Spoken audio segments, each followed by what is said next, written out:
ጺም ነው እንደሚሰርቀው? ያጠረው ልብስ ነው እንዴ? ኒቃብ ነው እንደሚሰርቀው? አማኝን እንዴት ከካሃዲ ጋር እናወዳድራለን? እንዴትስ እኩል ይጠቀሳል? አማኞች መሃል ያሉ ክፍተቶችን የምናርምበት መንገድ ካሃዲዎችን በሚያወድስ መልኩ መሆን የለበትም። እምነት የለሾችን በሚያንቆለባበስ መልኩ መሆን የለበትም። ኢማንን ዝቅ በሚያደርግ መልኩ መሆን የለበትም። ኢማንን ዋጋውን በሚያኮስስ መልኩ መሆን የለበትም። ጥንቃቄ ያስፈልጋል። መርካቶ ጋር ጺማቸውን አሳድገው የሚያጭበረብሩ ስንት አሉ። ኒቃብ ለብሰው እንደዚህ የሚያደርጉ ስንት አሉ። አዎ አሉ። እነዚያን በሚገባ ቋንቋ ለማረቅ እንሞክራለን። እነዚህን ለመንካት ተብሎ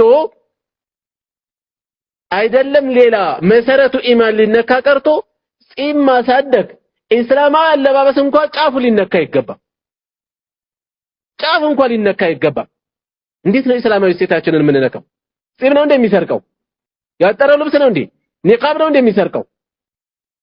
በዚህ አይነት ሶላት እየሰገደ የሚያጭበረብር ስለኖረ ሶላት ልተው ነው? እየጾመ የሚያጭበረብር ስለኖረ ጾም ልናንቋሽሽ ነው? አንዳንዱ ሎጂኩ በጣም የሚገርም ነው።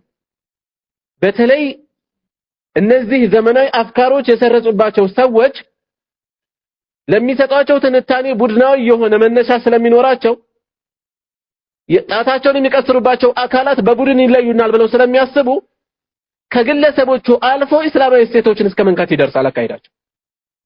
እስላማዊ እሴቶችን ይሄ አደገኛ ነገር ነው። አቢላሂ ወአያቲሂ ወረሱሊሂ ኩንቱም ተስተህዚኡን ኢማንን ይነካል።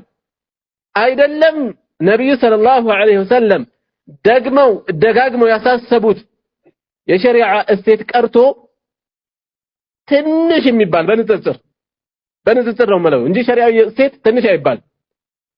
ትንሽ ለምን መፋቂያ አይሆንም? መሳለቂያ አድርገን ልናቀርብ አይገባ። እንዴት እንደዛ ይደረጋል? ባለቤቱን ካልናቁ አጥሩን አይነቀንቁ ይባላል። ራሱ ጺሙን ይላጫል። ከራሱ ለመከላከል ጺማሞች ጋር ያለ ክፍተቶችን ይጎረጉራል። ይሄ የተሸናፊዎች ስለንቦላ የሚሄድበት አካሄድ ነው።